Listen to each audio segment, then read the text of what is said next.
হয়, এতিয়া আমাৰ ইয়াত গোসাইগাঁৱৰ পলাশগুৰি গাঁৱত যোনটো 304 ভিজিয়াৰ দাগ আছে, তাত প্ৰায় আমাৰ 450 বিঘা মাটি আছে ভিজিয়াৰ গমাত মাটি। তাৰ ভিতৰত প্ৰায় 300 বিঘা মাটিতে এজন সত্তাৰ মিয়া বুলি এনক্ৰ'চাৰে চাহ বাগান কৰি আৰু নিজৰ ঘৰ বাৰী, অফিচ, গোডাউন এনেকৈ সাজি পালে এনক্ৰ'চ কৰি আছিলে।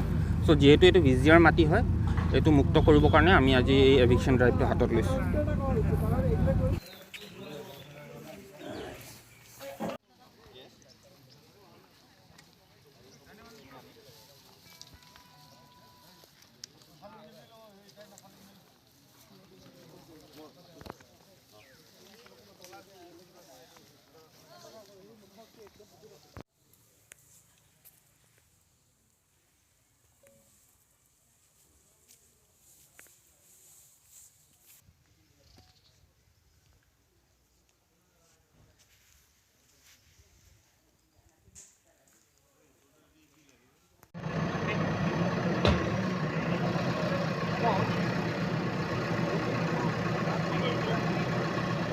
পিছফালে থাকিব, যিহেতু এভিকশ্যন ড্ৰাইভটোত কিবা ইনজুৰি বা তেনেকুৱা ধৰণৰ হ'ব পাৰে।